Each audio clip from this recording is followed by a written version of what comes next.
Alright, magandang umaga po sa inyong lahat mga kababayan. Batang Maynila to, it's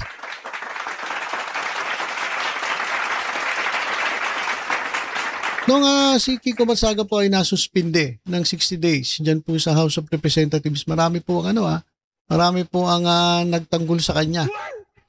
Si si Sara Duterte, pinagtanggol rin po. Pinagtanggol rin po ni Sara Duterte etong si Kiko Barsaga. At isa pa to si Vic Rodriguez. Pinagtanggol din siya ni Harry Roque. So lahat po ng mga DDS talaga ng mga pinagtanggol si Kiko Barsaga at sinasabi na hindi raw tama yung pagkakasuspend dito nga kay Kong Miao Miao. Ito, pakinggan muna natin si Vic Rodriguez. Pagkatapos tingnan natin itong pahayag ni Sara Duterte tungkol kay Kiko Barsaga bago natin puntahan yung totoong sitwasyon dyan po sa lugar nila sa Dasmariñas, Cavite. Kasi baka dakdak sila ng dakdak, hindi naman nila alam kung ano ang ginagawa ng mga Barsaga doon po sa Dasmariñas, Cavite. Ang dami po kasi problema sa Dasmariñas, Cavite. Pero ang ginawa ni Kiko Barsaga, inuna pa niya etong mamulitika. Etong magsalita ng kung ano-ano sa gobyernong Marcos, sa mga kaalyado ni Presidente, at kung kani-kanino. Na dapat ang inuuna niya ay yung kanyang constituents dyan sa Dasmariñas, Cavite.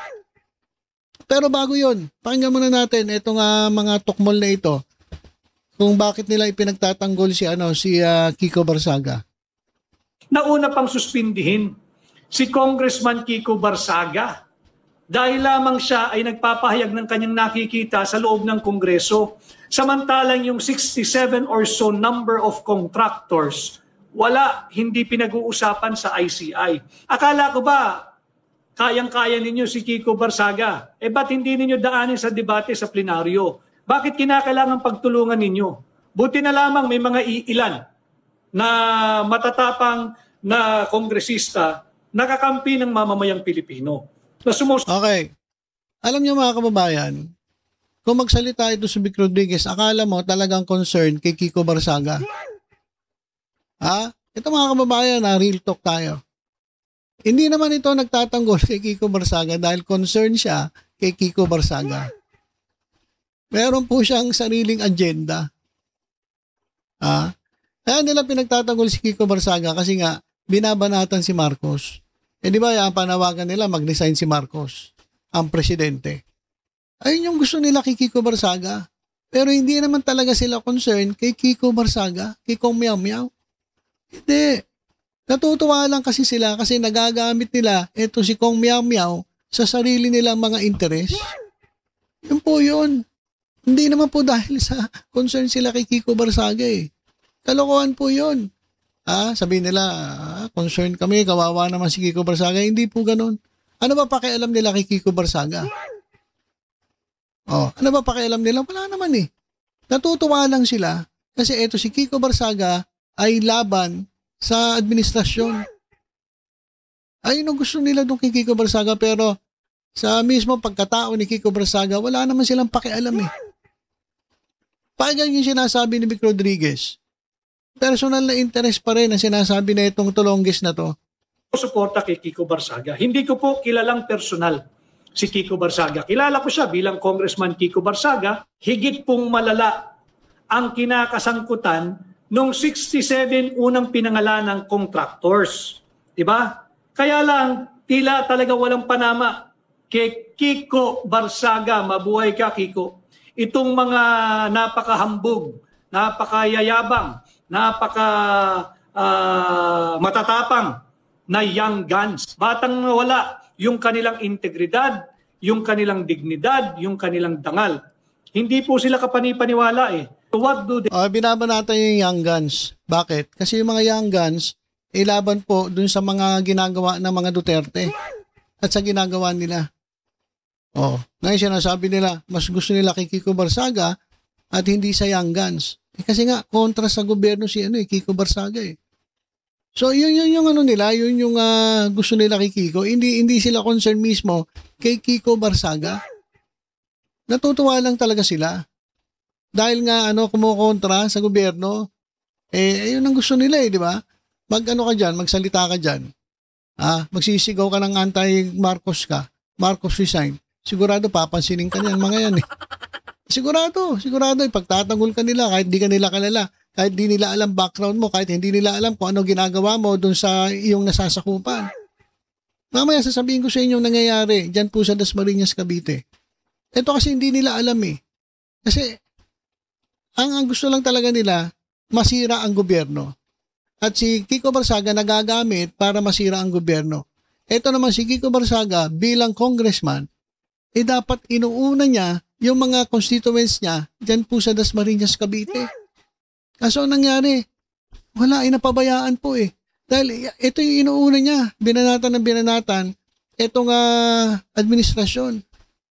Kaya bilib na bilib sila. Pero hindi nila alam, itong congressman na ito, pinababayaan yung kanyang constituents.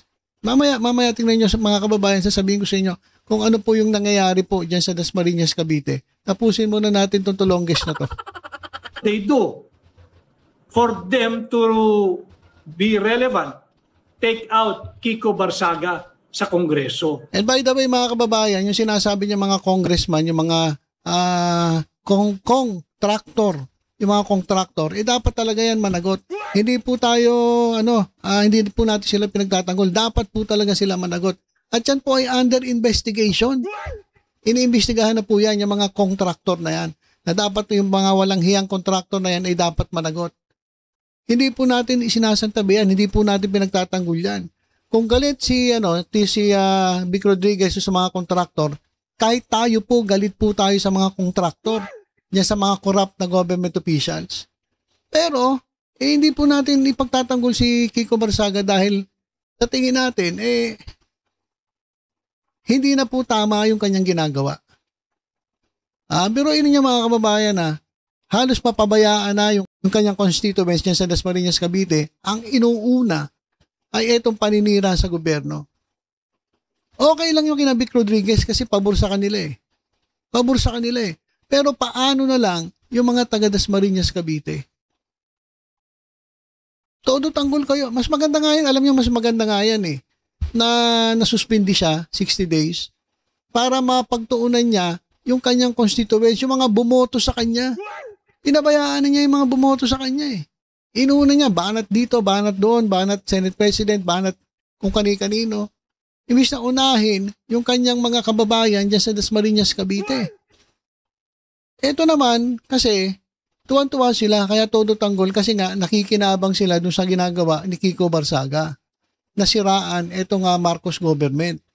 Kaya dapat yung mga kaidaran ni Kiko Barsaga, dapat maging proud kayo sa inyong henerasyon I'm not saying that you treat it... Alam mo, Vic Rodriguez, ako masasabi ko, magiging proud ako kay Kiko Barsaga kung inuna niya muna yung kanyang trabaho bilang congressman. Proud na proud kayo kay Kiko Barsaga Hindi nyo naman alam kung ano nangyayari doon sa nasasakupan niya. Ang alam nyo lang, tuwan-tuwa kayo na binabanatan niya yung administrasyon. Tingnan nyo muna yung ginagawa niya. Tuwan-tuwa kayo kasi nagagamit ninyo. Pabor na pabor sa inyo. Paano na lang yung mga bumoto sa kanya? Mamaya, tingnan nyo. Ipapamukha ko sa inyo kung anong kakulangan ang nangyayari dyan sa Dasmariñas, Cavite na sakop na itong mga Barsaga. As a hero. Pero tingnan po ninyo ang komposisyon. Pero yun gagawin niyo pang hero dahil sa paninira kay Marcos. Pero yung trabaho niya, ginagawa ba niya? Ng Kongreso. Mahalagang may isang kagaya niya sa loob ng Kongreso. Nagbabantay, nagmamatsyag, nagbabalita sa atin na walang access sa loob ng mababang kapulungan. Binabalita niya at nalalaman tuloy natin. Ano ba galawan? Hindi naman niya binabalita Alam mo, Vic Rodriguez, tingnan mo lahat ng post ni Kiko Barsaga. Minsan nga sablay minsan fake news Hindi naman totoo lahat ang sinasabi niya. Opinion niya, yung sinasabi niya. At isa pa, Vic Rodriguez, para sa kaalaman mo, yung mga red flag ng Ethics Committee ng House of Representatives, yung mga post niya na pinatatanggal ng Ethics Committee, anong ginawa niya? O tinanggal niya. Dinelete niya. Binura niya o hinaid niya. O. Bakit niya hinaid kung talagang sabihin natin na pinaninindigan niya yung ginawa niya? O bakit niya hinaid? Bakit niya tinago? Bakit niya binura? Bakit niya dinilit? Ibig sabihin, takot din siya na matanggal bilang congressman. Diba? O, ginagawa niyong hero, ginagawa niyong bayani. Bakit ganon? Kala ko ba matapang? Bakit binura niya? Kung talaga naninindigan siya na nasa tama siya, dapat hindi niya pinagbubura yung pinabura sa kanya ng mga kasamahan niya dyan sa Ethics Committee. Binura eh. Vic Rodriguez eh. Binura eh. Anong ibig sabihin nun? Bakit binura ni Kiko Barsaga yung mga pinost niya? Ibig sabihin, inaamin niya na mali yung ginawa niya at sumusunod siya sa kautusan ng Ethics Committee. Bongol din to si Nagsasalita ka lang, makapagsalita ka lang, mema ka lang, hindi mo alam yung totoo nangyayari. Direksyon, ano bang linuluto dyan sa mababang kapulungan? Intimidation and suppression of the freedom of speech and freedom of expression to the massive, yun po ang dapat nating pagtuunan, yung massive corruption. And naniniwala ba kayo dito kay Vic Rodriguez, mga kababayan? Wala nga naniniwala dito. Tawag mo senador ito eh. Ano nangyari? Kulelat eh. Kulelat. Ibig sabihin walang naniniwala. Kaya kahit ano sabihin mo, Vic Rodriguez, walang maniniwala sa'yo. Siguro maniniwala sa'yo mga didilis lang na pare-parehas ang mga utak ninyo. Pero itong ating mga kababayan na matitino, hindi po nakikinig sa inyo. Hindi po maniniwala sa inyo. Kahit anong banat mo, dakdakan ng dakdak, wala naman eh. Makikita natin yan na walang suporta ang taong bayan sa'yo nung nakarang eleksyon. Kulelat ka eh. Kaya ganyan ka eh, masama ang loob mo dahil kulelat ka. Into the testimony, direct and open testimony of the sister of the president regarding drug addiction, the suppression and intimidation of free speech and freedom of expression are not the answer to the massive corruption that are hounding this Marcos administration. Hindi po yan. Hindi po yan. Kahit pilitin ninyong busalan, sisingaw at sisingaw ang katotohanan. Now, okay. So yan po, si Vic Rodriguez. At hindi niya kasi kilala si Kiko Barsaga. Inamin naman niya, hindi niya kilala eh. Nagtatanggol niya lang. At para sa kanya, hero daw. Hero. Kasi nga, kalaban o kumakalaban sa gobyerno. Kahit sinong taong kumakalaban sa gobyerno, hero para sa kanila. Ipagtatanggol nila. Yan po yung mga didilis. Hindi man lang tinitingnan yung credibility, hindi man lang tinitingnan yung tao mismo. Ito ba, gumagawa ng trabaho niya? Maayos ba ito doon sa kanyang nasasakupan? Basta sa kanila, ang importante, dumakdak ng dumakdak laban sa gobyerno. Ganon sila. Tingnan nyo ito. Si Sara Duterte, ganon din. Pinagtanggol si Kiko Barsaga. Naglabas pa to ng statement eh. Di ba? Hindi na natin babasahin. Basta ganun eh. Basta ikaw kumalaban sa gobyerno, tuwan-tuwa sa ito mga didilis. Si Harry Roque, lahat talaga pagtatanggol ka, si Cathy Buna, kung sino-sino, mga keyboard warriors, yung mga burateros, talagang tuwan-tuwa sa iyo. Kapag kinalaban mo gobyerno, kahit ikaw ay wala namang kredibilidad, kahit palpa ka, kahit hindi mo inaayos yung trabaho mo, wala silang pakialam doon. Basta kalabanin mo gobyerno, doon sila natutuwa kasi nagagamit kanila. Ngayon, eto. Punta tayo dito sa nasasakupan nila ng Barsaga diyan po sa Dasmariñas, Cavite. Meron pong nananawagan diyan po sa Dasmariñas at sabi rito, Mayor Jenny, marami na pong namamatay sa pagamutan, ayusin naman ninyo. Ang pinag-uusapan pong pagamutan dito ay ang pagamutan ng Dasmariñas. Ito po yung DASCA. Ito yung government hospital. At ang dami pong reklamo na ang dami na pong namamatay at napapabayaan po dyan sa pagamutan ng Dasmariñas. Kaya nananawagan na po sila, ayusin nyo naman. Mayor Jenny Barsaga, Kiko Barsaga, dapat ito ang inuuna ninyo. Hindi yung magbumanat ng bumanat kay Presidente Marcos, pwede nyo naman banatan yun eh. Pero dapat hindi nyo pinababayaan etong constituency nyo sa Dasmariñas. Unang problema, yung tubig. Tubig. Tapos may mga reklamo, kalsada, maayos, binubutas, nagkakatrapik-trapik. Tapos ngayon, ito issue. Yan po sa pagamutan ng Dasmariñas. Ang dami na pong namamatay. Bakit po? Hindi po naaasikaso. Basahin natin ilang comments dito Ito po. Ayan, highlight ko para mabasa ninyo Kapag ang pamunuan ay walang kwenta, wala ring kwenta ang serbisyo ng pampublikong pagamutan, kuno, lalo sa mga mamamayang may hirap na pasyente na may sakit, lalo na kung malubhana. Ito po. Yung staff nurse sa labas, may attitude. Nababantayan ba to ng mga Barsaga?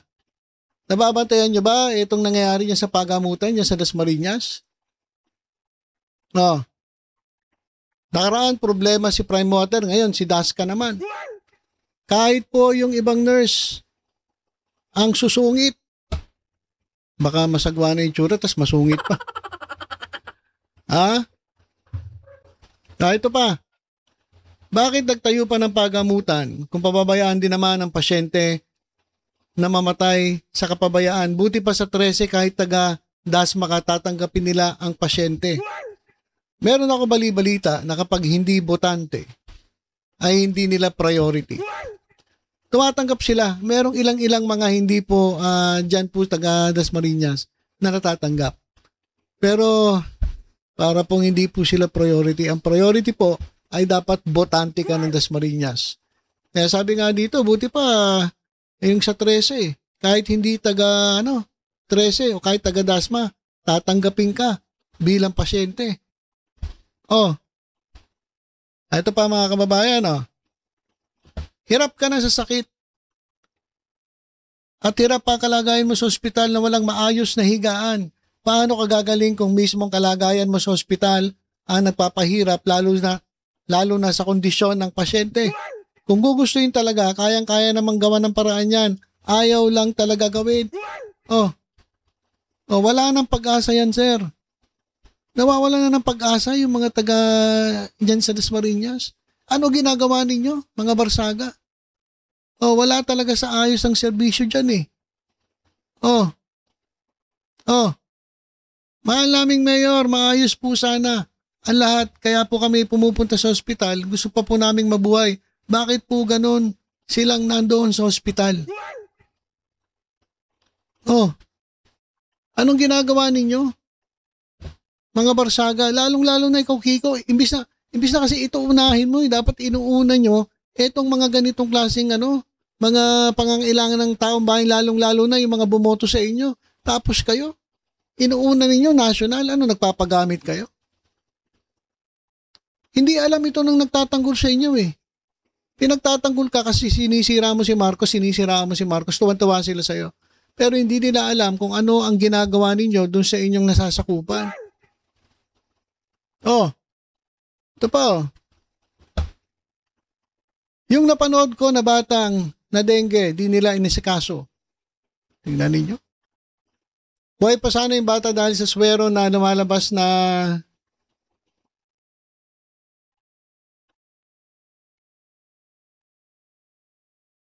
hindi ko nababasahin to. Basta buhay pa sana. Basahin nyo na lang, buhay pa sana yung bata kung naasikaso. Kaso hindi po nila inasikaso, mga kababayan.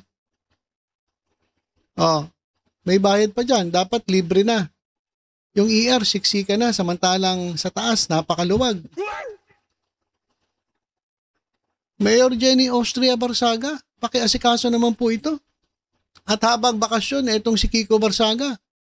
Baka pwedeng puntahan mo muna yung ospital dyan sa Dasmariñas. Silipin mo man lang. Oh, kasi may nakita ko parang nagbabakasyon ata eh. Paalis ata ng bansa. May nakita akong post eh. Hindi lang ako sigurado kung talagang paalis. Pero, sir, baka pwede namang unahin mo na muna to. Bakasyon ka naman eh. Tigilan mo muna yung pagbanat sa gobyerno. Unahin niyo po muna itong mga kaganapan, itong mga kakulangan ninyo dito sa Hospital ng Dasmariñas. Oh. Sana po, Mayor Jenny Austria Barsaga, mas pagtuunan nyo ng pansin ang DASCA Government Hospital kaysa sa ibang pagkakagasusan na wala namang kabuluhan. Sana lang po, huwag nyo sayangin ang pagkakataon nyo na totoong makapaglingkod sa taong bayan ng DASMA. Maawa po kayo sa mga pasyente ng DASCA. Salamat po ng marami. Oh. Yan mga kababayan, ang dami-dami reklamo rito. Oh. DASCA. Dito lang ako naka-experience na walang straight chair at wheelchair sa emergency room.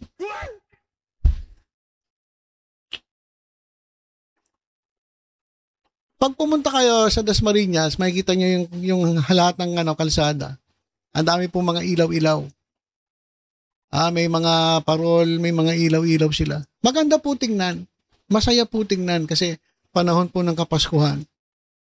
Pero mga kababayan, magkano nagastos nyo doon? Milyon. Milyon ang nagastos. Si Yorme nga eh. Bilibaw kay Yorme. Bakit? Hindi raw siya maglalagay ng mga parol-parol dyan sa kalsadahan sa Maynila kasi imbis na di dapat ibigay na lang dun sa kanilang mga kababayan sa Maynila, sa Batang Maynila. Pero ito, naglagay ng mga ilaw-ilaw. Tapos wala pala kayong wheelchair sa emergency room. Binabasa ko lang mga kababayan, dito lang ako naka-experience na walang street chair at wheelchair sa emergency room. Stretcher siguro to. Sorry po. Kasi wala naman ako nakitang straight chair eh. Meron ba straight chair? Stretcher to, mga kababayan, stretcher. Siguro ito po mga senior citizen na natin ito. Nataga dyan po sa Dasmariñas na nagreklamo kaya minsan mali-mali na yung spelling. Ganun talaga pag matanda na. So, walang stretcher at wheelchair sa emergency room. Buti pa sa amin kahit tinatawag lang na center o Medicare, ay sasalubungin ka ng ganyang gamit. At may naka-standby pa na naka-dextrose. Basta ganun dapat dito, interview muna kahit naghihingalo na. Oh, grabe naman. Naghihingalo na, interview mo pa. Dapat yung diretso na sa ayun ang priority. Naghihingalo na, interview pa. Anak ng waiting kayo dyan sa sa Dasmariñas Hospital. Kiko Barsaga, sir. Binoto ka ng taong bayan. Kahit konti lang lamang mo dun sa tinalo mo. Dapat, inuuna po ninyo itong inyong mga kababayan dyan po sa Dasmariñas, Cavite. Lalong-lalo na po sa hospital. Kaysa unahin mo yung pagbanat sa gobyerno.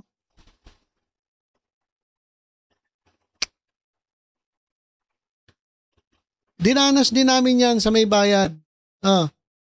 May bayad pa kami nang na-admit pero talaga wala silang kwenta. Yung ibang mga doktor at nurse. Ayan, tingnan ninyo. Grabe yan na lang dapat ang pagtuunan ng pansin ng mga politiko ng DASMA. Di yung kung ano-ano. Yan yung sinasabi ko. Di ba? Congressman Kiko Barsaga, habang bakasyon ka, unahin mo muna yung iyong nasasakupan. Tigilan niyo muna yung pamumulitika dyan sa national government. Asikasuhin niyo. Yun naman dato ninyo di ba? Tulungan ninyo yung kapwa ninyo, mga taga Dasmariñas Cavite. Binoto ka. Representante ka. Imbis na unahin mo sila, inuuna mo kung ano-ano. Ito pa matindi. Bakit kinuha ni Mayora ang budget ng Hospital ng Dasmariñas para gumawa ng animal shelter? Mayora Jenny Barsaga, tinatanong ng taong bayan, bakit nyo kinuha yung budget ng Hospital ng Dasmariñas? Kaya siguro walang stretcher, walang wheelchair, tinatamad yung mga tao mo ron dahil kulang-kulang ang gamit. Bakit? Yung ibang pondo, kinuha. Dinala, gumawa ng animal shelter. Anak ng toko yan. Animal shelter, para sa pusa ni Kong Meow Meow? Hindi po natin sinasabi na wag nating alagaan yung mga pusa, pero unahin po muna natin ang tao. Anak ng tokwa kayo? Grabe. Ito. Magbasa tayo. Mas gusto ko basahin yung mga comment ng ating kababayan ng mga taga Dasmariñas eh. One more question. Bakit po yung mga maayos sa kalsada ang pinapagawa ni Mayor Jenny? Nagkukos lang po ng traffic, ba't di nila gawin yung mga sira-sirang kalsada sa mga looban tulad po ng shortcut sa Barangay Santa Lucia? Binubulag lang tayo sa mga panglabas nilang ginagawa. Ito pa. Sana meron ding project para sa mga may diferensya sa isip na pag-alagala sa kalsada. Dumarami na po sila lalo na dito sa area at Kadiwa. Yung anak nga nila hindi maayos eh. Yung pag-alagala pa sa kalsada. Diba? Hindi nga nila maayos hindi nga nila makontrol yung isang yung anak nila eh. Tapos paano pa nila pupuntahan yung mga may diferensya sa isip na pag-alagala? Nandun sa bahay nila, hindi nila masikaso. Ay, nako. Ito pa. Asking, nagtatanong lang daw siya, what is the more important priority? The health and welfare of residents of Dasmariñas or the animals needing shelter? Ito pa. Maawa naman kayo sa pasyente ng DASCA. Ayan mga kababayan. So tanong na nga mga taga Dasmariñas, Mayora, bakit nyo kinuha yung budget ng ospital para gumawa ng animal shelter? Ito pa. Ang ina ni Kong Meow Kiko sa Dasma ay inilipat ang 62 million na pondong nakalaan para sa naghihikahos ng mga ospital ng Dasma papunta lamang sa pagpapagawa ng animal shelter. 62 million. Guys, 62 million. Marami nang matutulong yan sa mga pasyente at sa mga equipment dyan po sa hospital ng Dasmariñas at iba pang mga hospital dyan po sa Dasmariñas, Cavite. Ang ginawa nila, animal shelter. Putik.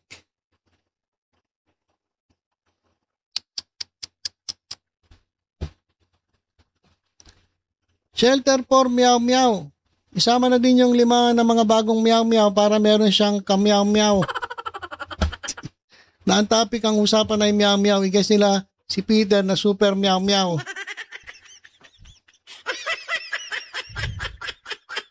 Anak ng putik yan. Animal. Mga animal. Hala kayo, uy. So, na nagugulat ang ating mga kababayan eh. Bakit gano'n? Ay, grabe, kaya pala meow ng meow.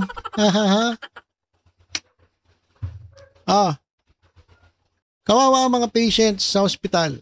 Walang gamot at konti ang mga doctors, nurses at staff. Kaya pati ang medical staff ay hindi magkanda o gaga sa dami ng pasyente. Hindi dapat inilipat ang pondo ng ospital sa animal hospital. Mas mahalaga ang buhay ng tao. Kami nagbabayad ng buwis, hindi mga hayop para bigyan ng special treatment. Choices na ng mga tao na responsable sila kung gusto nilang mag-alaga ng mga pets dahil personal naman itong pakinabang, hindi ng taong bayan. Matindi, only in the Philippines. So ayan mga kababayan, doon sa mga nagtatanggol kay Barsaga, dapat alam ninyo itong nangyayari. Masyadong mataas ang tingin ninyo, kayo mga didilis, ang taas ang tingin ninyo kay Kiko Barsaga. Ayun naman talaga eh, kasi kahit sino naman eh, kahit bobo, sinungaling, magdanakaw, kapag lumaban sa gobyerno, tuwan-tuwa kayo. At ang tingin nyo bayani. Hindi nyo nakikita yung kakulangan ng tao at yung dapat kanyang trabaho, dapat yun ang ginagawa niya. Pero hindi yun ang ginagawa niya eh. Kaya sana naman, ngayong ikaw ay bakasyon, baka pwede naman sir, pakiuna naman etong mga ospital dyan po sa Dasmariñas, Cavite. Dami na pong nagugurgur. Ayusin nyo naman po, mga Barsaga. Pero mo, inilagay nyo sa animal shelter, 62 million. Ang laki na pong tulong yan para sa ospital, sa mga pasyente. Tapos ang taas ang tingin ninyo, pinagtatanggol pa ng Vice Presidente. Diba dapat sabihan nyo nga yan eh. Tigilan nyo muna yung Kiko Barsaga, tigilan mo muna yung ginagawa mo. Unahin mo muna yung Dasmariñas, Cavite, yung nasasakupan mo dahil ang daming problema ron. Katulad nito. Dami na namamatay na pasyente dahil sa kapalpakan, kakulangan, at pagkilos, sa pagkilos na itong mga opisyalis ng local government dyan sa Dasmariñas. Pwede ka naman pumunta sa gobyerno eh. Kung talagang DDS ka, sige, punahin mo ng punahin, tirahin mo ng tirahin. Pero unahin mo muna yung nasasakupan mo. Siguro nga, blessing in disguise ito eh. Yung nasuspinde, si Kiko Barsaga, blessing in disguise. Bakit? Kasi baka magkaroon siya ng oras na pagtuunan niya yung mga bumoto sa kanya. Ito nga, lalong-lalo na yung mga pasyente sa diyan sa Hospital ng Dasmariñas. Mga sir, mga Barsaga, puntahan niyo naman, pumunta kayo, dumalaw kayo doon. Silipin ninyo kung ano sitwasyon doon. Hindi kung ano-ano inuuna ninyo.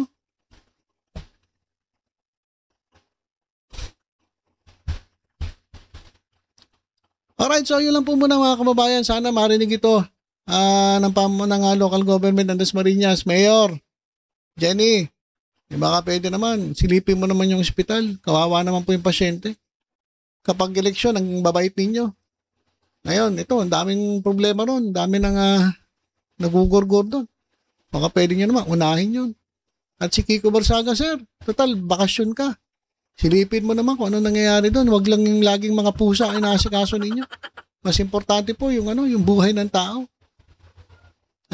Pero mo 62 million ililipat sa animal shelter imbis na para doon sa ospital. Mga ewan ko. Hindi lang masama magbura eh. Okay, so yun lang po muna mga kababayan. Tutok-tutok lang po dito sa Batang Maynila. Sa iba pang updates. Ingat po tayong lahat. God bless po.